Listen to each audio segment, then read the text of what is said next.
Just get this. Awesome. So we've got Josh here, and it is a brand new year. Last year was a little bit tough on us real estate agents, and of course, finances was a big issue. And now with, if you guys are in Ontario, we've got a lot of fees that are due in 5 days. So of course, everyone's kind of stressed out about money and all that good stuff. And I think it's a topic that not enough real estate agents are exposed to. So that's kind of why I wanted to bring in a financial expert to kind of give us some advice, because sometimes we make lots of money with our commissions. We don't know what to do with it. A lot of real estate agents are very bad with their money, and that's just a known fact. And then we're hoping this year is going to be a much more positive year financially for everybody. So hopefully just starting the year off with a little bit of insight from someone in the industry is really going to help us all. So I'm really glad that a lot of you guys are tuning in today for our very first webinar of the year. But just so you guys know, Josh is our guest today. Just a little bit about him. He's actually a distinguished Royal Military College graduate who transitioned from a successful career as a naval warfare officer in the Royal Canadian Navy. And now he's transitioned to becoming a financial advisor. He's actually one of the youngest Canadians to complete the Certified Financial Planning Education, which is CFP. And he's started his own company as well. And what Josh is known for is modern investment in financial planning strategies.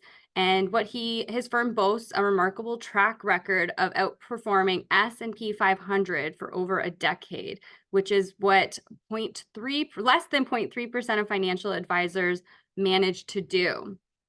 So beyond his private practice in the financial industry, Josh also plays a pivotal role in managing funds for numerous charities across Canada, leveraging his financial expertise.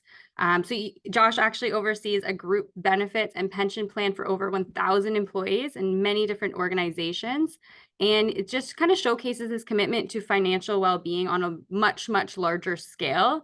But yeah, we're really excited to have you, Josh. I know I have a lot to learn. I love learning all about finances and different creative ways to do it. And hopefully everybody that's tuning in today will also find this beneficial. So Josh, I'm going to let you take over and handle the show, and I'll take over the chat. If you guys are just tuning in, if you have any questions at all, please put them in the group chat. And Josh, do you prefer to answer them at the end or during? You know what? At the end would be perfect. At the end, we can go through everything there at the end, and if there are questions throughout, that's no problem at all. Awesome. Okay, so everyone put their questions in the chit chat, and then we'll get to those at the very end. All right, Josh, I'm going to mute myself and let you take over. Okay, thanks, Katelyn, and thanks so much for having me here today. I'm super excited to be doing this, and I'm excited to see everyone that's here and interested to have this conversation. In the interest of keeping this as engaging as possible, I'm going to try to keep it at 20 to 30 minutes. And I'm going to look at things from a surface level. I'm not going to try to get into numbers too much or percentages. I really want to talk about this generally, right? Give us an understanding of what we have coming up for the following year. Give us some ideas of some basic financial planning concepts, and take the conversation from there. Now, I've worked with a lot of real estate agents in the past. Katelyn touched on this. I think some of these topics today are things that I've generally seen real estate agents want to talk about, and things that they haven't had exposure to. So I'm hoping that this conversation and this presentation today has been tailored enough to what's going to be interesting to you. So without further ado, I'm gonna jump into our first slide here. So the first thing I want to talk about, Katelyn just said this in the intro here, that we talked about the S&P 500, right? And I think that is a name that gets thrown out all the time, and a lot of people don't understand what that necessarily means. So the S&P 500 is what we call the markets, because it makes up over 500 of the biggest companies that we have in North America. So when we look at the S&P 500, it gives us a general idea of how investments, are performing in this area, right? So the reason that I bring this up and why I show this today is this is showing us returns since 1926.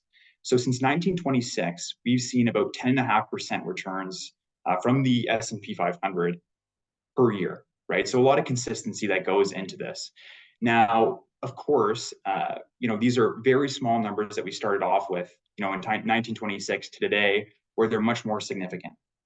When we look at things like this, and one of the reasons that I'm so passionate about finances is that time is really the biggest factor when it comes to looking at investments, right? Something that we have here is it's called compound interest, right? So our money will begin, will continue to double over time. And the longer that we have our money in these investments, the longer it has to double and the longer it has to grow.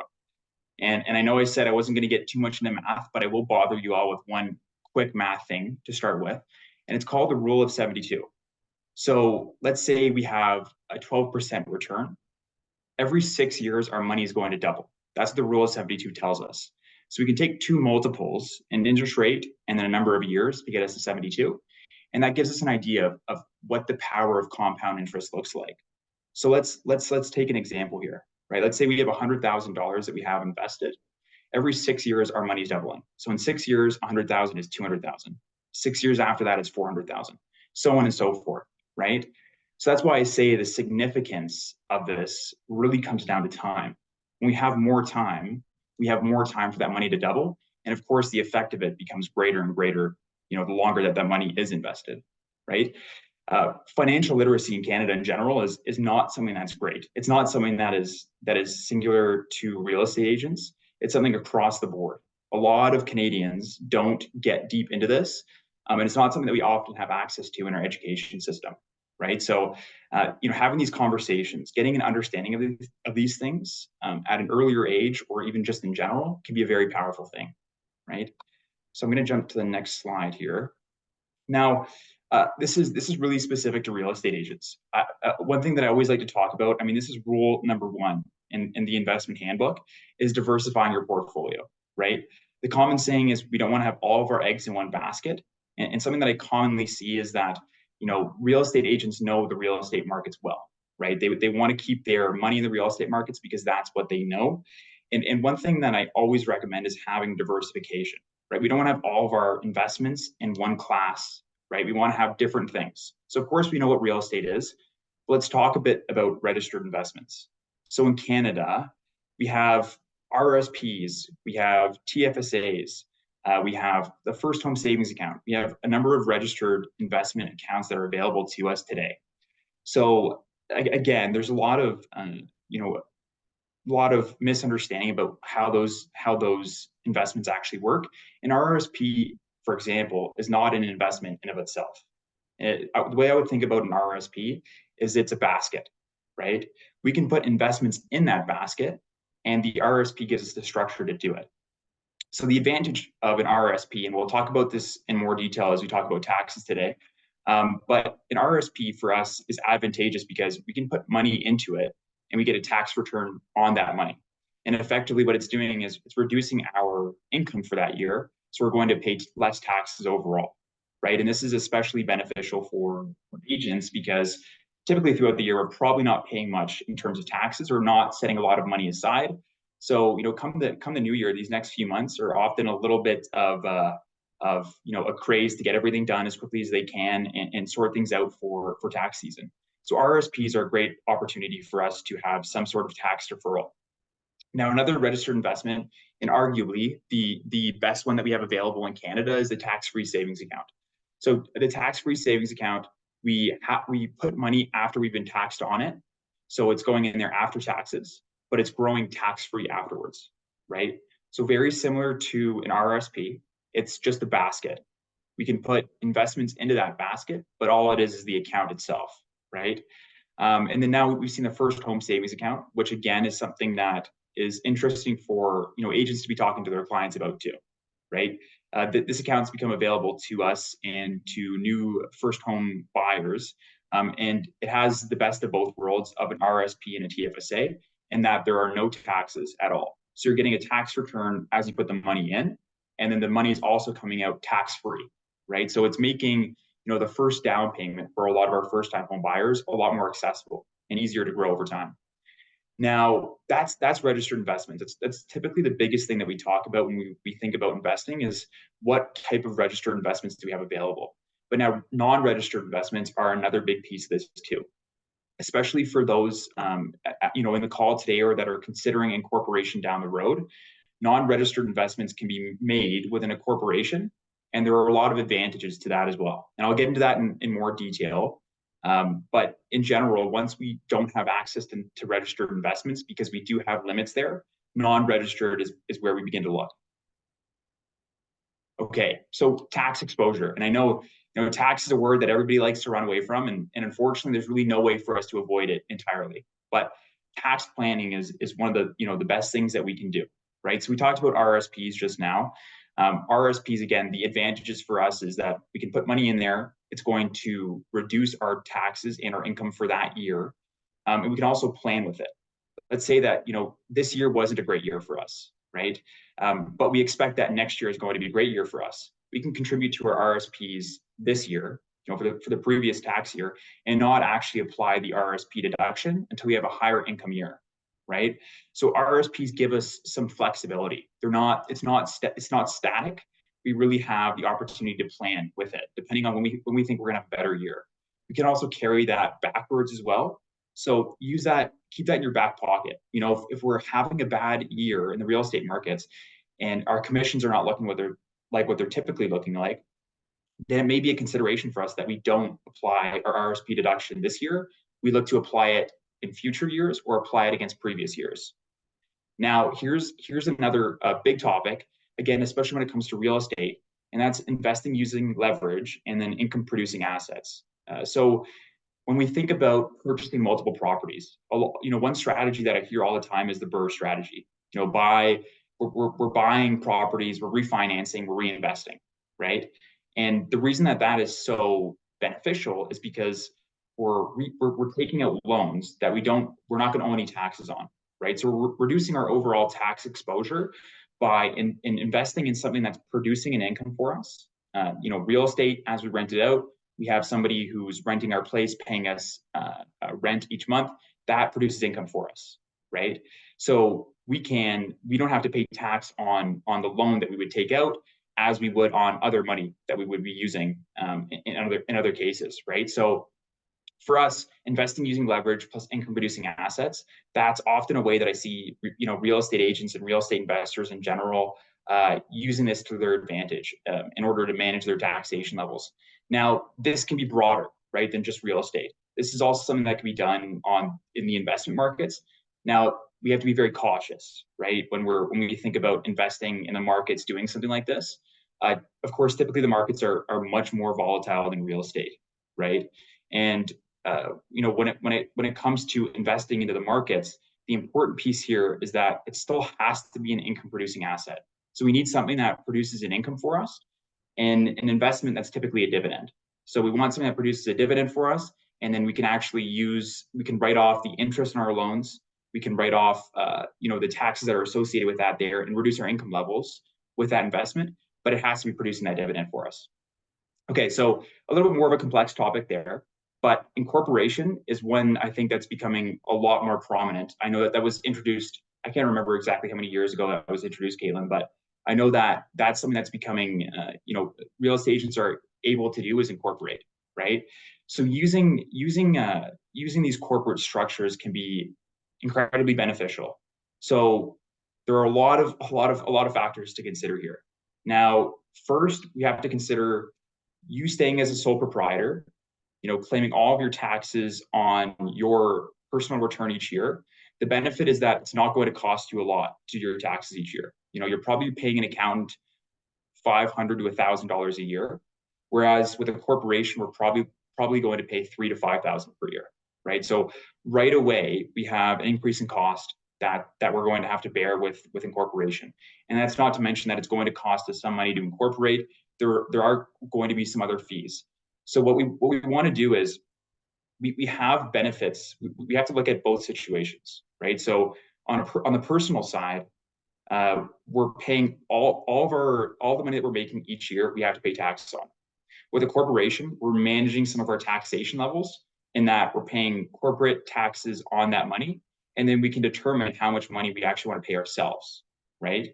So that's the advantage for us, that we can level out sort of the money that we're making over the years, and then also use some more tax advantageous structures to pay ourselves. So as an individual, every time you make a commission, that is personal income. There's no way to get around it, right? That has to be claimed in your taxes that year. Now, for a corporation, you can pay yourself an income or you can pay yourself a dividend, right? And a dividend has tax advantages for you and could be more beneficial than paying yourself an income. There are a lot of factors to consider here. It won't qualify you for RRSP, more RRSP room. You won't be contributing to CPP if you take dividends from your corporation. A few things that you want to consider as well. But from a tax perspective, what you want to say is, okay, is it more beneficial for me? Am I getting more money out of my corporation paying myself a dividend, or am I getting more money out of myself paying myself income, right?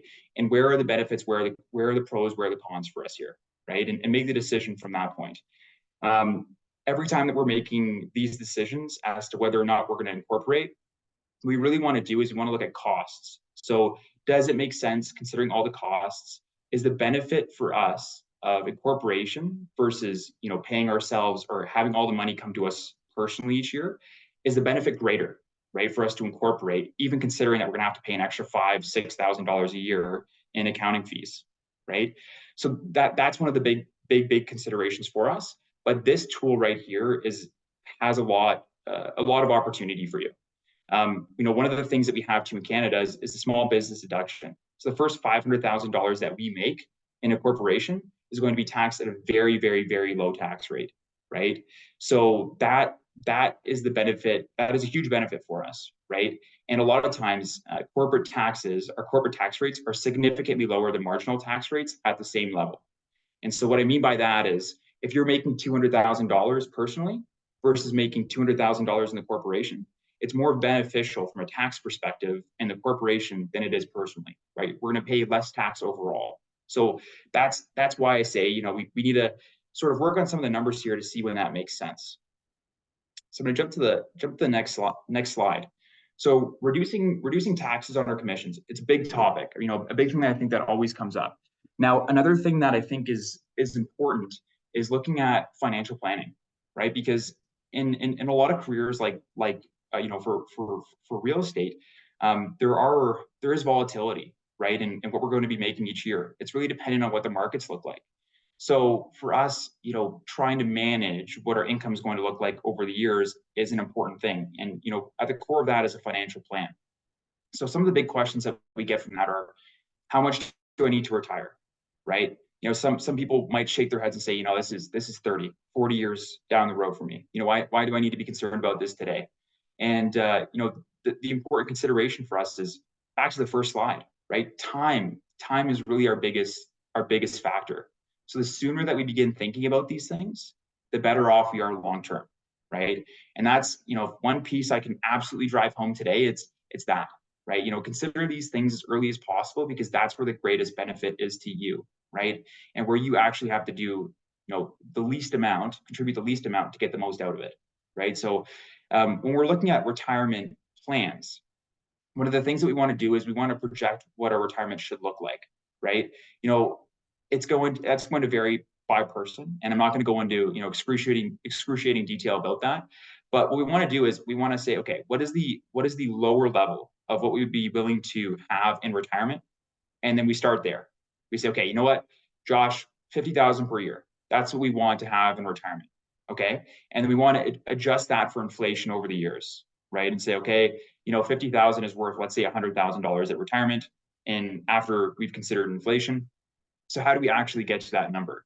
And then what we want to do is we want to start putting together options. So, okay, if we invest this amount of money per year, how do we get there, right? And what does this look like?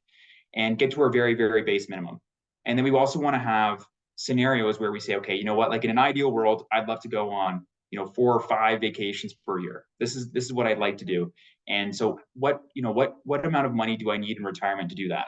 And then what we are effectively doing is we're creating a number of arcs, right? Our path is never going to be like this. We're never going to be on a linear path directly to our objective. But the hope is that we're going to create enough scenarios that we have an idea of how we're going to get there regardless. And we're going to get there regardless, right? We want to be conservative in the returns that we're going to project. But of course, hopefully we're going to be getting much better returns than what we can project, right?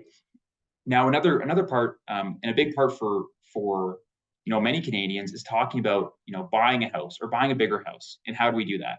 So not everything that we do from a financial planning standpoint is going to be 30, 35 years down the road and just for retirement. Retirement's a big one that we talk about, but this is another consideration for us. So a lot of times we're using equity from a previous property to purchase a new property. We're going to have to potentially come up with more money to do that.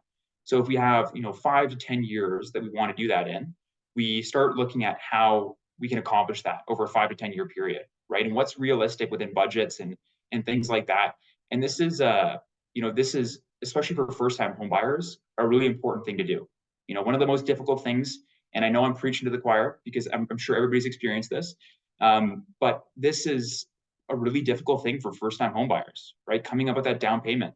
And so a lot of times it makes a lot of sense to say, okay, how do we save on a monthly basis to put money away regularly to actually have a down payment in 3 or 4 years, right? We want to make these things a reality, and sometimes we have to get back to the basics. Look at budgets, look at some of these plans over a few years to actually make it a reality for people, right?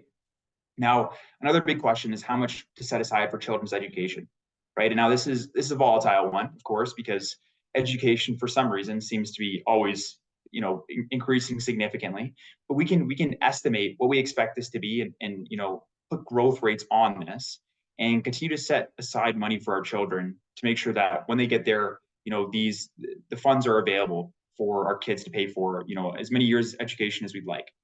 And now the last one I want to talk about, and arguably one of the most interesting parts when it comes to financial planning, is how do you build and maintain wealth across generations, right? So I know that this is a big question for a lot of people, right? Is we've built a lot of money, or we're developing all these plans. What do we actually do? Like, what do we do with the money when it's there? How do we actually maintain it across generations? Now, again, this is a sort of a deeper conversation to have. I won't go into this in too much detail, but this is where things get really complex and also really interesting if you're a nerd like me when it comes to finances. This is where we kind of really bring in the interesting tax planning and estate planning tools that we have to look at the most efficient ways to maintain, grow, and then transfer wealth, right, across generations. I mean, typically speaking, I think a lot of people want that. Right? We want to be able to amass a certain amount of wealth in our lifetimes, and financial planning becomes a very important part of that through each of the stages, right? So then the next slide I want to talk about is something that we touched on there. We were talking about looking at our clients buying their first home, right? So I think that financial planning in your business is something that can be very beneficial. Looking at, having a financial planner, or financial advisor, somebody with some sort of expertise or background in this, talking to clients can be of particular benefit, right? So now let's talk about how it can help you close business, right? A lot of people have been walking away from real estate deals over the past few years because rates have become higher, right? Qualifying for mortgages is significantly more difficult. And so a lot of times we're looking at there being a requirement for higher down payments, or, we're going to have to step back for a few years and we're going to have to, look at this down the road with a higher down payment. Or we're going to have to wait till rates come down if we can't, come up with this. But the whole point of that is to say that there are a number of factors that are affecting us right now and limiting our ability to close a lot of this business. So our thought process here is that, okay, let's say we have somebody come in and they say, I'd like to buy this house. They can't do it. Okay, so what are our problems, right? Our problem, we're told that, okay, we need either a higher down payment, or we're gonna have to wait till rates come down lower. So if we need a higher down payment, how do we plan for that, right? We can just walk away from the deal and say, okay, let them be. Let's let them figure it out in a few years. Hopefully they come back. Or we can be proactive and say, okay, this is how we get there. Now, let's look at budgeting. How do we actually accomplish this? How do we put some money aside to actually hit that objective for you down the road? And now that's a big piece, because that sets you apart from a lot of other real estate agents, right? Real estate agents are typically not talking to clients about this. We're looking at the real estate deal singularly, and we're not looking at the number of factors that are outside of it, right? So this is a tool to set you apart and build your rapport in your relationship with the clients, right? And again, once we've done something like this with the clients, it's something that also develops a relationship going forward and promotes future referrals. If you're willing to take those extra steps, you're not necessarily being compensated for, right? This is something that I think, and I've seen that sticks very well with the clients, right? Helps you build and maintain that relationship. And ideally, this is also something that helps you bring in more business, right? If we're able to plan this out for these clients to bring in more for these clients to be capable of purchasing these properties, it's also bringing in new business for you, and it's also allowing them to build this capacity to budget and do so in the future. And that you're hopefully going to have more properties that they can purchase or other deals in the future that you're working on them with, right?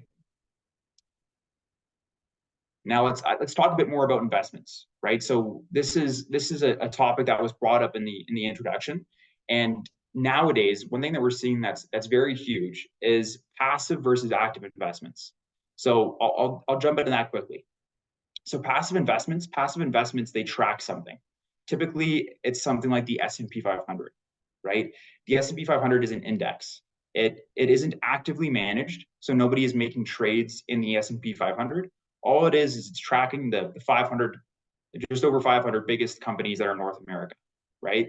So passive investments have become a huge thing because passive investments actually have outperformed active investments quite consistently, right? So the statistics on that nowadays, the S&P 500 actually outperforms about 90% of active investors each year, right?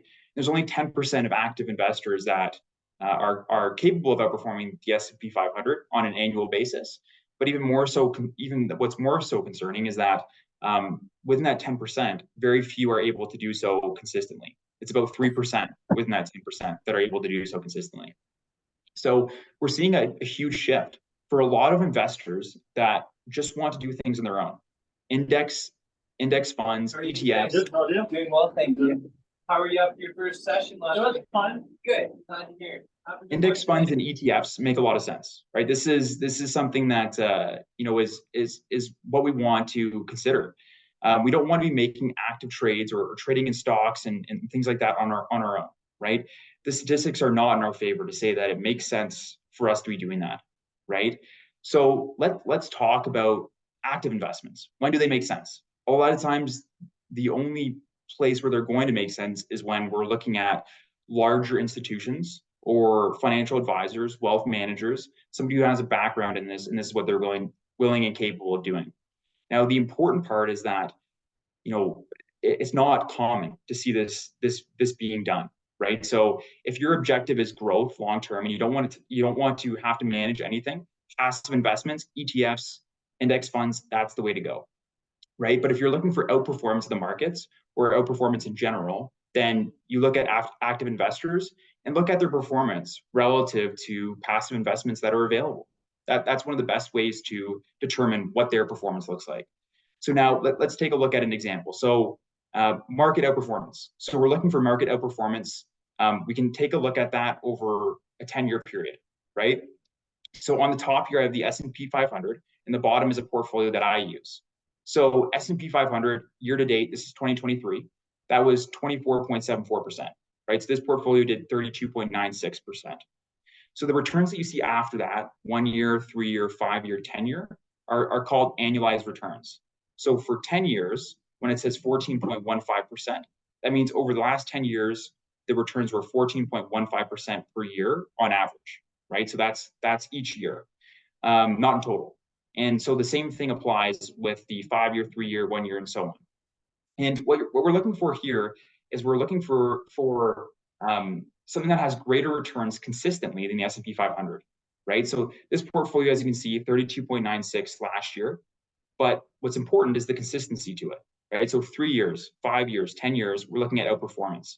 Now, these numbers might not seem significant, in that we're only looking at 4%, for example, of a difference over a 10-year period. But the effect is really the compounding, right? So when we're having a 4% greater return per year, we're seeing an exponential increase in the compounding of the money, right? That's the important piece. Now, what's always important for us to consider when we're looking at a portfolio is upside performance is great. We also want to look at downside. right? Downside capture, downside performance. So when the markets are not performing well, how does the investment perform, right? Because I hear this said all the time. Anybody can do as well as they want one year, but if the markets are down and you lose 50%, that's a problem, right? You're not getting what you want out of the investments, right? So in this, looking at this example, 2022 was not a good year for the stock markets, right? So I've included this here to show you the downside capture. The S&P 500 was down about 16.82%, and this portfolio that I'm talking about was down 15%. So in our case, what we see is the portfolio, the KFS portfolio, has less downside capture compared to the S&P 500, right? So we've captured less of the downside compared to the markets. And then looking at the upside, we're capturing more of the upside, right? So we want to see something that manages risk well, but also has upside potential. That's where we're looking for the difference between making the decision to go with an active investment versus a passive investment. And then I've also included a few years' performance to show, the differences. 2018 was not a great year for the markets, and neither was 2015. But you should see consistency with these things. You're not always going to see absolute outperformance all the time. It's more than likely not possible, right? There are going to be fluctuations in this, but you're looking for, some sort of consistency across the board. Now, let's talk about a few disclaimers that I have here at the bottom. So past performance is not indicative of future results. We always had to be careful of looking at our past performance and saying that this is what we're going to get out of these investments in the future, right? What we're looking at here is we're saying, okay, this investment has performed well relative to the markets. But if the markets don't do well, the investments are not going to perform much, much better magically, right? That's not what we're expecting. We're expecting if the markets do well, it performs better. We're expecting if the markets do poorly, it's going to manage risk enough so that we're not losing significantly more in the markets, or we're losing less, as has been done over the past 10 years. Now, again, this is a topic that for me is more concerning because I see it on commercials all the time. So fund performance here is reported net of all fees. So there are no fees. I haven't considered any fees in the S&P 500. I've considered fees in the KFS portfolio. Now, the commercials that I'm seeing right now, they talk about how you have underperformance when you're invested in something that has higher fees. What I always say is be careful about that assumption, right? What we're really looking for is net performance after fees. So let's say, for example, this doesn't happen, but let's say something had a 20% fee, right? Even if we're getting a 60% performance out of it per year, that's 40% after fees. That's an incredible return, right, over the long term. Or we go with something that has a 10% return and no fees, right? We're still better off with something that has a higher return, but greater fees. So at the end of the day, we need to be making decisions on what we are getting net of all fees. And that's something that's pushed heavily nowadays with a lot of the self-trading platforms, where I see people making investment decisions that they're not clear on, and then we're not performing well. But the whole driving force to go there was because they didn't want to pay any fees at all, right? So they take all of the investment decisions into their own hands, and then we see that we're not performing very well over the long term, and we're not going to reach the objectives that we want to reach, right? So the last thing I want to talk a bit about my background. So I'm not going to go over this in detail because Katelyn introduced this in the beginning, but this is why this conversation for me is so important, is because I've had a passion for these financial topics since I was 15, and I looked at a time value of money table. The first time I saw that, and I saw compound interest over time. I thought it was, I thought it was incredible. I couldn't believe that was something that was possible, but also the fact that most Canadians don't know how to access this or how to navigate the market, so never do, right? So this is these kinds of conversations, very surface level today. We're not going into incredible detail about what we want to do or should be doing on a personal basis, but it gives you some sort of idea of what is there, what is available to you, what are some of the resources that you have, what are some things that you should be considering, right? And how do these benefit you and your business, right? Now, this is a great kind of conversation piece to continue on with. And when you have individual questions, consider bringing in somebody to some of the deals you're looking at. When you have questions about your business, consider talking to an accountant, right, about how to structure things from a tax perspective in your business, especially as we approach tax season this year.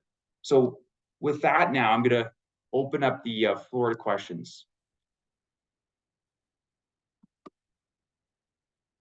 Sorry, Katelyn. Thanks so much, Josh. That was really awesome. Well, a lot of people in here. Does anyone have questions? I know it can be overwhelming for real estate agents, especially because we're very right-brained human beings, as opposed to left-brained, analytical, and all of that. If someone wants to get a hold of you, because you said that you can help both real estate agents and their clients too. So how can everyone get a hold of you as well? Yes, great question. And so I should have started with this, but I'm going to do a giveaway as well. So I'm going to give away a $200 Visa gift card. Nice. And I'm going to send a link in the chat here, just so that everybody can register if they'd like. And now, if you'd like to get in contact with me, register for that. Put your name, number, and an email, and then anything you're interested in talking about. And then I'll enter you in for the draw, and we can also have a further conversation about what you'd like to discuss. Perfect. That's awesome. And the link works, so that's good. Good. Yes, it should. I tried it out beforehand, so I was hoping so. Awesome. It's very quiet, so that's good or bad. I'm sure I'll get questions at some point after. So if you guys are being trigger shy, maybe just contact Joshua directly, or even just contact me too, and I'm happy to get you guys in touch as well. Anything else we should do, just in case no one does have questions? Yeah, no, the thing I would say is, this is a lot to take in, and I try. That's why I tried to, I wanted to keep it to below 30 minutes, but I didn't want it to be, too much taken in one call. Yeah. And there are a lot of sort of things for us to consider, and a lot of things do work on an individual basis. They don't apply for everyone necessarily. Yeah. But sort of having our brain work in these ways to start opening our mind up. That's sort of the point of this presentation today. Is say, okay, start considering some of these things. You don't need to, jump on anything right away. Questions will come up in the future because it's a lot of information, and also probably not a space that a lot of people are getting into in a lot of detail. So, I'll remain available, and Katelyn, what I'll do too is I'll send over some information just so that people can contact me if you want to send that out. Yeah. And then we can take it from there going forward. Awesome. Well, thank you so much, Josh, and everyone. Thanks so much for tuning in. I will send the recording out to you guys, or if you wanted to subscribe to our YouTube channel, C2N Percy Fulton Agent Training, it'll be on there, and I'll send an email out to everyone that registered for this event as well. Oh, we do have a question. There we go.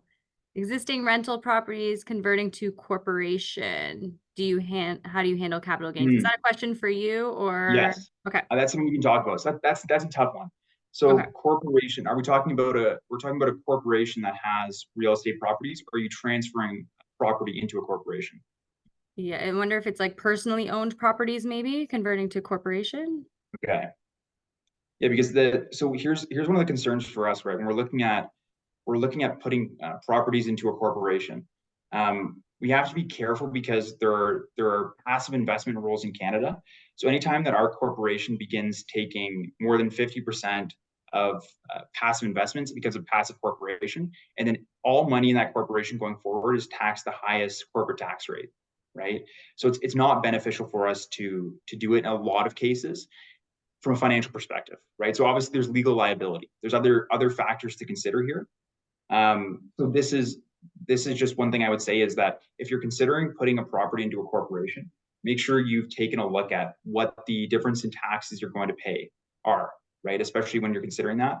And corporations don't qualify for, and I'm assuming if you're putting the property into the corporation, it's a secondary property, but they cannot have the principal residence exemption, right? So be careful, because you are shutting some doors as you look at putting property into a corporation.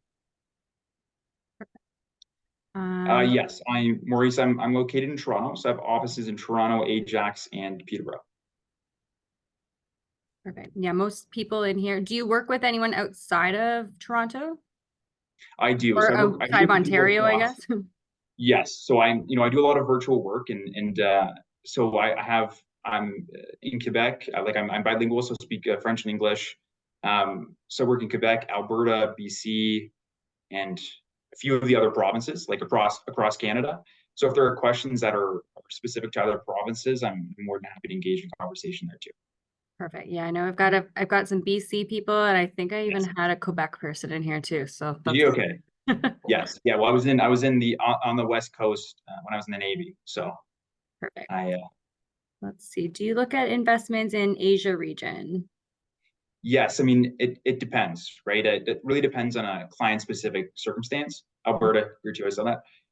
So the markets there's a lot of volatility, right? We have to consider the factors that are associated with politics, legal factors, especially outside of the region. But there's also a lot of opportunity for growth. Right? We've seen a lot of growth in that region, so we certainly do look at investments into that area as well. We just want to make sure that we're still managing risks well. I talked a lot about North American investments today because it's typically what most people talk about or want to know about. But it's having a global allocation for your investments is important, and that region certainly provides some good growth opportunities. Okay. Oh, we got Alberta as well. That's awesome. Yes. Yes. Good. Okay, I think that's pretty much Awesome. wrapping it up. So awesome. Thank you again so much, Josh. And again, if you guys have any questions, Josh left a link up there if you guys want to get a hold of him, or if you can't find it, just contact me. You guys all have my contact information, and I'll be happy to connect all of you guys together. Awesome. Thanks, All everyone. right, we'll Have a great sign day. off. Thank you.